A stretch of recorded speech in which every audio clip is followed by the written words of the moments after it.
میرے نزدیک قائد اعظم کا چونکہ اپنا ایک ذہن اور مزاج تھا، وہ ایک پارلیمنٹرین تھے، ایک سیکولر پارلیمنٹری نظام میں ان کی ساری تربیت، تعلیم، ان کا سارا کیریئر جو ہے اسی کے اندر پروان چڑھا ہے، لہذا ان کا ذہن یہ تھا، یعنی میں اسے تعبیر کر رہا ہوں کہ secular way of Islamization of Pakistan وہ کیا ہے کہ اگر یہاں پر ایک جمہوریت صحیح معنی میں قائم ہوتی ہے تو یہاں کے رہنے والوں کی عظیم اکثریت جب مسلمان ہے، اور آپ کو معلوم ہے کہ سیکولر نظام کے اندر اصول یہی ہے جو اکثریت کی رائے ہوگی وہ چلے گی، لہذا یہاں اسلام آئے تو اس راستے سے آئے کہ عوام کے اندر سے ایک زوردار اگر داعیہ بیدار ہو اور ان کی کلیکٹیو ول جو ہے وہ اپنے آپ کو ڈیمونسٹریٹ کرے، اپنے سامنے لے کر آئے۔ ظاہر بات ہے قانون کون بناتا ہے؟ جو بھی اسمبلی کے اندر بیٹھے ہوئے ان کی اکثریت قانون بنائے گی۔ اگر وہاں پہ بیٹھے ہوئے لوگوں کی اکثریت مسلمانوں پر مشتمل ہے اور اگر ان کے اندر کچھ تحریکوں نے اتنا جذبہ پیدا کر دیا ہو کہ وہ اسلام ہی کی طرف اپنا رخ کر لیں، ان کا قبلہ واقعتاً اسلام ہو گیا ہو، تو کون سا اصول ہے سیکولر سیاست کا کہ جس میں ان کے ہاتھ باندھے جا سکتے ہوں کہ وہ اسلامی قانون نافذ نہیں کر سکتے؟ تو میرے نزدیک قائد اعظم نے اس وقت جو بات سمجھی وہ یہ تھی، یہ نہیں کہ انہوں نے اپنے ان تمام جو بھی وعدے تھے ان کو منسوخ کر دیا اور سب سے انحراف کیا۔ میری رائے بہرحال یہ نہیں ہے، کسی کو ہو تو ہو، میرے نزدیک اس شخصیت کے اندر یہ بات فٹ نہیں بیٹھتی۔ در حقیقت ان کا جو ذہن تھا وہ میں نے سمجھا ہے وہ یہ ہے کہ یہاں آئے اسلام، ہم نے ایک ایسا اب ملک حاصل کر لیا ہے جہاں رہنے والوں کی اکثریت مسلمانوں پر مشتمل ہے۔ یہاں وہ نہیں ہے کہ ہندو بروٹ میجورٹی جو ہے اپنے آپ کو ایسرٹ کر سکے اور رکاوٹ بن سکے مسلمان کے راستے میں۔ اگر وہ اسلام کے راستے پر چلنا چاہتا ہے تو کون سی طاقت ہے جو اسلام کے راستے پر چلنے سے اسے روک سکے گی؟ لیکن یہ کہ اس وقت جس اصول سے اور جو حالات ہیں، جو دنیا کا جو بھی ایک نہج چل رہا ہے، اس کے مطابق اس کے ساتھ ان ٹیون ہو کر اس بات کو آگے بڑھایا جائے، میرے نزدیک اس کی یہ توجیہ ہے، واللہ عالم۔ بہرحال یہ معاملہ ایک توجیہ کی حد تک ہے، میری گفتگو سے اس کا براہ راست تعلق نہیں ہے۔ بہرحال میں جو پروسیس آف ایلیمینیشن سے پہنچا ہوں تو میں اس جگہ پہنچا ہوں کہ پاکستان کے استحکام کی بنیاد اور پاکستان کے بقا کا دار و مدار صرف اور صرف اسلامی جذبے کے ساتھ وابستہ ہے، کوئی دوسرا جذبہ ہمارے پاس نہیں۔ ہمارے لیے تو وہ بات 100% درست ہے کہ کافر نہ توانی شد ناچار مسلمان شو، ہم کافر ہو نہیں سکتے، اس لیے کہ ہمارا پھر جواز ہی نہیں، ہمارا جواز ختم ہو جاتا ہے، اس ملک کے لیے پھر کوئی جواز نہیں، اس کی بقا کے لیے جیسا کہ میں عرض کر چکا ہوں دوسرا کوئی فیکٹر ہمارے پاس نہیں۔ ہمارے ہاں کئی تحریکیں چل رہی ہیں جن کا کہ آؤٹ لک سیکولر ہے، جو باتیں کرتے ہیں سیکولر انداز میں، اور میں ان کے خلوص کو چیلنج نہیں کر رہا، وہ سمجھتے ہیں کہ یہ انداز ہے اس ملک کو، دنیا کے اور دوسرے ملک بھی تو آخر چل رہے ہیں، یہاں عوامی بات ہو، عوام کی بہبود کی بات ہو، اسی انداز پر ویلفیئر سٹیٹ کو ہم قائم کریں جیسے دنیا میں قائم ہے، تو دوسرے ملک چل رہے ہیں یہ بھی چل جائے گا۔ لیکن میں سمجھتا ہوں کہ یہ در حقیقت ان کا حالات کا بڑا سطحی مشاہدہ ہے۔ پاکستان کے بارے میں اقبال کا شعر مجھے وہ یاد آیا کہ چاہے کسی دوسرے مسلمان ملک کے لیے یہ بات صحیح نہ ہو، پاکستان کے لیے صحیح ہے کہ اپنی ملت پر قیاس اقوام مغرب سے نہ کر، خاص ہے ترکیب میں قوم رسول ہاشمی۔ یہ بات 100% درست ہے پاکستان کے لیے کہ اس کو کوئی اور چیز سہارا نہیں دے سکتی، کوئی سوشلزم ہو، کوئی سیکولرزم ہو، کوئی بھی اور نظریہ کہیں سے درآمد کر لیا جائے، کوئی نیشنلزم ہو، اگر یہاں پر آ گیا تو پھر یہ واپس جو ہے ہندوستان کی طرف زوردار عوامل ہوں گے جو اسے کھینچ کر لے جائیں گے، اس لیے کہ پھر اس کا وہی جو رائزاں دترے جو ہے، جو اس کی وجہ جواب ہے وہ ختم ہو جائے گی۔ یہ پھر صرف معاملہ ہوگا اے میٹر آف ٹائم، ورنہ اس کے لیے یہ قطعی اور حتمی اس کا نتیجہ یہ نکلے گا کہ پاکستان نہیں رہے گا۔ اس کے لیے صرف ایک چیز ہے اور وہ ہے اسلامی جذبہ۔ البتہ اب یہاں یہ بہت بڑا بٹ ہے، اسلامی جذبے کے اعتبار سے اس فرق کو ضرور نشین کر لیں کہ ایک اسلامی جذبہ وہ تھا جو پاکستان کے وجود میں آنے کا ذریعہ بنا تھا، وہ اب کام نہیں دے سکتا، اب کوئی اور اسلامی جذبہ درکار ہے۔ چونکہ یہ نہیں، بات کو سمجھنے کی کوشش کیجئے۔ زید سلیری صاحب، میں ان کی بڑی عزت کرتا ہوں، ہمارے ہاں کے بڑے سینئر صحافیوں میں سے ہیں، اب تو کچھ پس منظر میں چلے گئے، مجھے نہیں معلوم کس وجہ سے۔ لیکن آپ کو یاد ہوگا جو حضرات بھی پاکستان ٹائمز پڑھتے رہے ہیں، جب بھی وہ مضمون لکھتے تھے تو مسلم نیشن ہوڈ پر اس کی تان آ کر ٹوٹتی تھی۔ ایک مرتبہ ان سے ملاقات ہوئی، میں نے ان سے عرض کیا کہ آپ جو اسی مسئلے کو بار بار کہہ رہے ہیں تو اس میں قطعاً کوئی شک نہیں کہ پاکستان بنا ہے مسلم نیشنلزم، مسلم نیشن ہوڈ کی بنیاد پر، کوئی شک نہیں۔ لیکن اگر آپ کا یہ خیال ہے کہ وہی جذبہ مسلم نیشن ہوڈ کا اس کی تقویت اور استحکام کا ذریعہ بن سکتا ہے تو ای خیال است و محال است و جنو، وہ چوکے کہ تمہارا مطلب کیا ہے؟ میں نے عرض کیا کہ دیکھیے وہ جو مسلم جذبہ تھا وہ ایک مسلم قومیت کا جذبہ تھا۔ مسلم ہے تو مسلم لیگ میں آپ، مسلم ہونا چاہیے، عبد الرحمن نام ہونا چاہیے، وہ زانی ہو، شرابی ہو، چور ہو، ڈاکو ہو، جیب کترا ہو، کوئی ہو، اس سے کوئی بحث نہیں، اس لیے کہ قوم کا قوم سے تصادم تھا۔ رام چندر ہندو ہے، غلام علی مسلمان ہے، نہ کردار کی بحث ہے، نہ شخصیت کی بحث ہے، نہ اخلاق کی بحث ہے، نہ اعمال کی بحث ہے، چونکہ ہندو مسلم تصادم تھا۔ میں بلکہ یہ کہا کرتا ہوں کہ مسلمان کو مسلمان کر دیا طوفان مغرب نے، ہمیں در حقیقت ہندوؤں کے طرز عمل نے زیادہ احساس دلایا کہ ہم جداگانہ قوم ہیں۔ یا نبی مصطفیٰ سید الانبیاء، یا نبی مصطفیٰ سید الانبیاء، یا نبی مصطفیٰ سید الانبیاء، یا نبی مصطفیٰ سید الانبیاء، ان کی چوکھٹے ہوتوں کا ساتھ بھی ورنہ قائد اعظم آپ کو معلوم ہے ہندو مسلم اتحاد کے سب سے بڑے علمبردار اور پیغامبر۔ میں اپنے بچپن کے حالات کو جب یاد کرتا ہوں، ہمارے ماموں دہلی میں رہتے تھے، ہماری رہائش حصار میں تھی، ہر سمر ویکیشن میں ہمارا چکر ہوتا تھا۔ اب وہ جیسے بچے کھڑے ہو جاتے ہیں گاڑی کے دونوں ڈنڈے پکڑ کر دروازہ کھول کر تاکہ دیکھیں، تو ہر اسٹیشن جو گزرتا تھا اس میں مسلم پانی ایک انتہا پر ہے تو ہندو پانی دوسری طرف ہوتا تھا۔ جہاں پانی جدا تھے وہاں تو ظاہر بات ہے کہ قومیت کا جدا ہونا، اس کا تشخص کی علیحدگی جو ہے وہ خود بخود گویا کہ ذہنوں کے اندر ہیمر کی جا رہی ہے۔ ہمارا ہاتھ لگ گیا، کتنا ہی پاک صاف ہاتھ ہو، ہندو کے برتن کو لگ گیا وہ برش ہو گیا۔ یہ تصور جو تھا ہندو کے مقابلے میں مسلمان قومیت کا تصور، اس میں صرف مسلمان کا مسلمان نام ہونا یہ کافی تھا، کردار سے، عمل سے، مذہب سے اس کی کوئی بالفعل وابستگی سے کوئی سروکار، کوئی بحث نہیں تھی، اس لیے کہ وہ جنگ تھی قومی جنگ، مسلم قومیت کی جنگ ہندو قوم پرستی کے خلاف۔ لیکن اب یہ جذبہ کام نہیں دے سکتا۔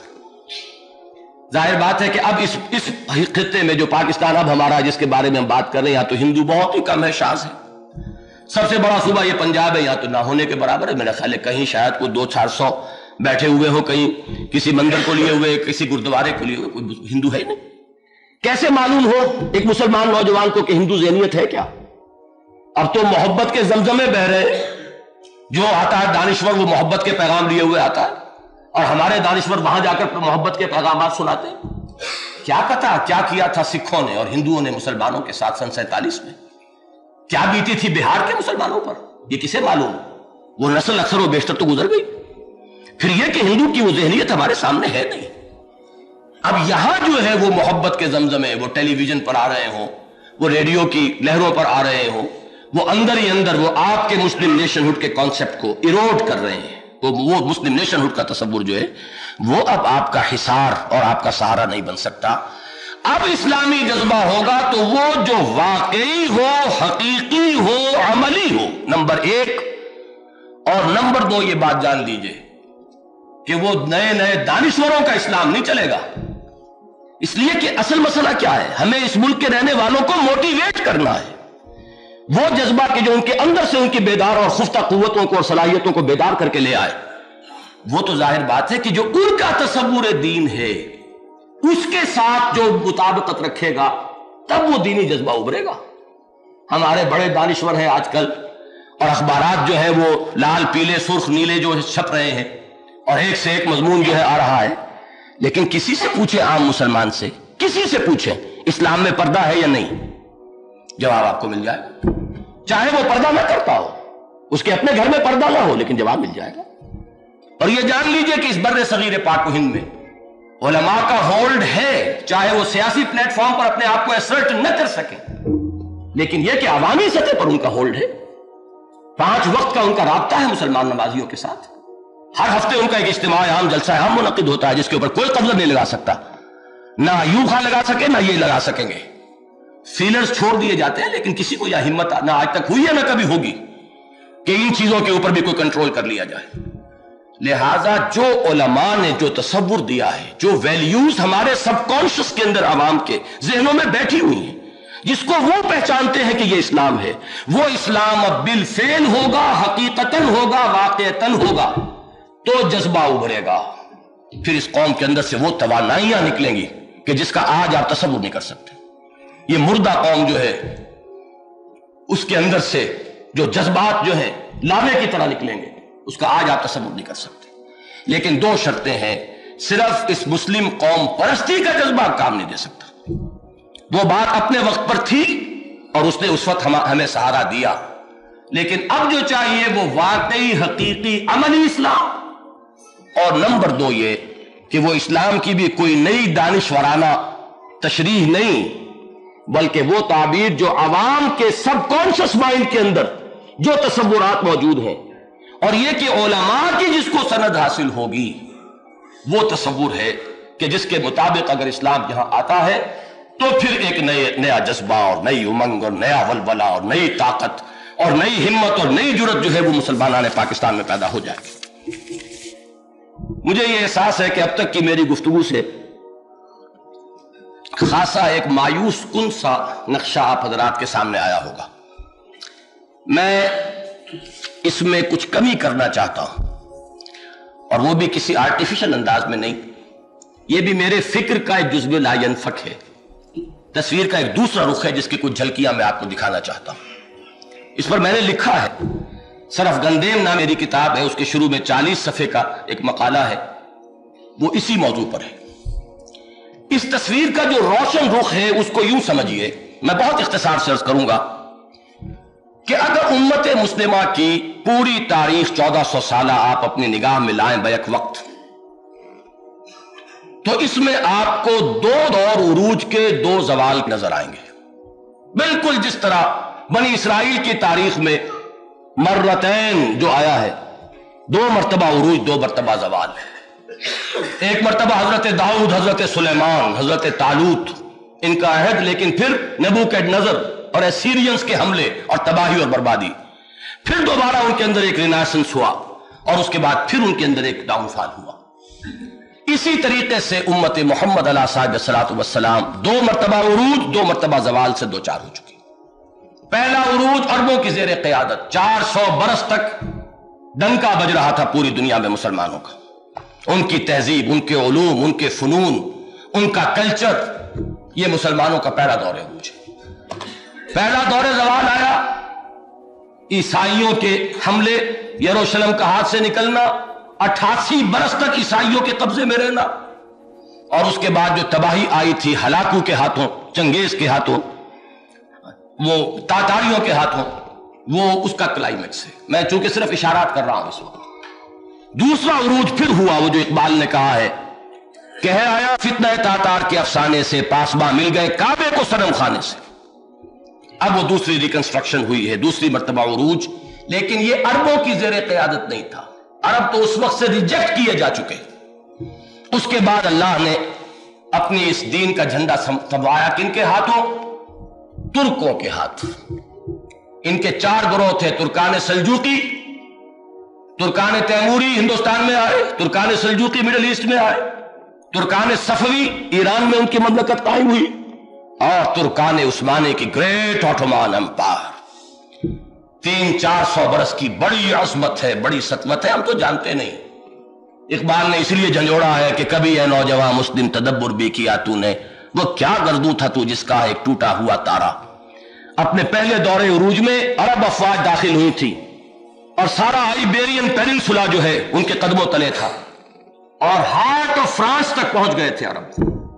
اور دوسرے عروج میں وہ مشرق سے داخل ہوئے ترک، اور کہاں تک پہنچے؟ ویانا کے دروازوں پر دستک دے رہے تھے ترک۔ لیکن ہم میں سے تو اکثر لوگوں کو شاید معلوم بھی نہ ہو بہرحال اس کے بعد دوسرا دور زوال آیا، اس کا کلائمیکس تھا یہ ویسٹرن امپیریلزم، یورپ سے جو آیا اور جس نے پورے عالم اسلام پر تسلط حاصل کیا۔ یہ اپنے کلائمیکس کو پہنچا ہے پہلی جنگ عظیم کے بعد۔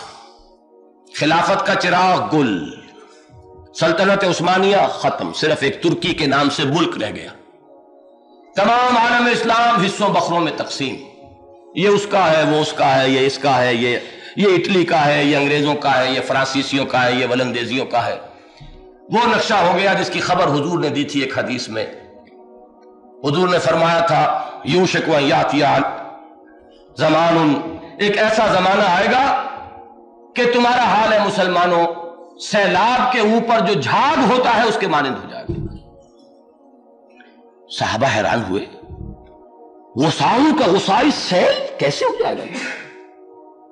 انہوں نے پوچھا امن قلت نحن یومئذ یا رسول اللہ، حضور کیا اس زمانے میں ہماری تعداد بہت کم ہو جائے گی کہ ہم سیلاب کے اوپر کے جھاگ بن کر رہ جائیں گے؟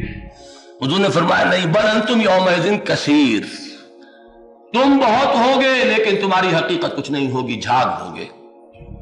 اور دنیا کی قومیں تم پر ایک دوسرے کو ایسے دعوت دیں گی جیسے دسترخوان پر کھانا رکھنے والی دسترخوان بچھا کر کھانا چن کر پھر مہمانوں کو بلایا کرتی ہے کہ آئیے کھانا تناول فرمائیے۔ اس طرح اقوام عالم تداعی علیکم الامم، امتیں جو ہے اقوام تم پر ایک دوسرے کو بلائیں گی، یہ لقمہ تر ہے، یہ نوالہ تر ہے، آئیے تشریف لائیے۔ تو جب صحابہ نے پھر پوچھا کہ حضور یہ کیوں ہو جائے گا، آپ نے فرمایا تم میں ایک مرض پیدا ہو جائے گا جس کا نام وہن ہے، واو ہے اور نون۔ صحابہ نے پھر پوچھا مل وہن یا رسول اللہ، حضور یہ وہن کیا مرض ہے؟ اب یہ غور سے سنیے اور اپنے سینوں میں ٹٹولیے اپنے دلوں کو۔ حضور نے اس مرض کی تشخیص کی ہے حب الدنیا و کراہیت الموت، دنیا کی محبت اور موت سے فرار اور موت کا خوف۔ یہ تم میں ہو جائے گا تو تم لقمہ تر بن جاؤ گے اقوام عالم کے۔ اس حدیث کا نقشہ تھا کہ جو پہلی جنگ عظیم اس صدی کے ابتدا میں جو ہوئی اس کے بعد دنیا میں آیا۔ بہرحال یہ دو عروج اور دو زوال، اسی موقع پہ کہا تھا نا حالی نے کہ پستی کا کوئی حد سے گزرنا دیکھے اور اسلام کا گر کرنا ابھرنا دیکھے، مانے نہ کبھی کہ مد ہے ہر جزر کے بعد دریا کا ہمارے جو اترنا دیکھے۔ بہرحال اس کے بعد اصل بات جو مجھے سمجھانی ہے آپ کو وہ یہ ہے کہ الحمدللہ کہ اس کے بعد ایک تیسرے عروج کی طرف پیش قدمی شروع ہو چکی ہے۔ یہ جو 50 سال ہیں پچھلے، یہ بڑے پروڈکٹیو ہیں، بڑے پروفاؤنڈ ایئرز ہیں ہمارے۔ اس میں ریکنسٹرکشن ہوئی ہے، ریوائیول ہوا ہے، اس میں ایک پروسیس ہے۔ ہم بعض اوقات اپنی مایوسیوں کے دھندلکوں میں ایسے گم ہو جاتے ہیں کہ یہ جو امید کی کرنیں ہیں وہ ہماری نگاہوں سے اوجھل ہو جاتی ہیں کہ دامانے خیال یار چھوٹا جائے ہے مجھ سے، وہ انداز ہو جاتا ہے۔ ورنہ یہ کہ یہ تصویر کا دوسرا رخ بھی واقعی ہے اور حقیقی ہے۔ اس کے میرے نزدیک 3 فیزز ہیں۔ پہلا فیز تھا جو در حقیقت تھرڈ ورلڈ فینومینن کا جز ہے، یعنی آزادی کی تحریکیں اور تقریباً تمام ایشیا اور افریقہ براہ راست تسلط جو ہے اس سے اب نجات حاصل کر چکا مغربی اقوام کی۔ افریقہ میں رہ گیا ہے وہ جنوبی افریقہ، بعض جگہوں پر کہیں کوئی پاکٹس ہیں۔ ہماری ذہنی غلامی ہے، علمی غلامی ہے، تہذیبی غلامی ہے، لیکن بہرحال براہ راست عسکری غلامی جو تھی اس سے نجات پا چکے۔ یہ فرسٹ فیز ہے رینائسنس کا، اور میں نے جیسا کہ عرض کیا یہ تھرڈ ورلڈ کے فینومینن کا ایک جز ہے، علیحدہ نہیں ہے، لیکن بہرحال ہے۔ دوسرا فیز ہے عظیم تحریکیں جو اٹھی ہیں، اور وہ بھی انڈونیشیا سے لے کر آپ کو موریتانیہ تک مل جائیں گے۔ ان کے نام جدا ہے۔ نعیم صدیقی صاحب کا ایک شعر مجھے بہت پسند ہے، ایک ہی جذبہ، کہیں واضح کہیں مبہم، اور ہے ایک ہی نغمہ، کہیں واضح اور کہیں مدھم، الفاظ صحیح یاد نہیں ہیں۔ مسجومی پارٹی ہو، ہندوستان کی 2 عظیم تحریکیں، جماعت اسلامی کی تحریک اور تبلیغی جماعت کی تحریک۔ پھر آگے چلیے، فدائین کی تحریک ایران میں تھی، الاخوان المسلمون عالم عرب میں، عباد الرحمان کسی جگہ پر، سعید نورسی کی تحریک ترکی میں، اور سوڈان میں کسی اور نام سے، لیکن یہ ایک ہی قسم کی تحریکیں ہیں جو بھی۔ یہ سیکنڈ فیز ہے اس کا ریوائیول کا۔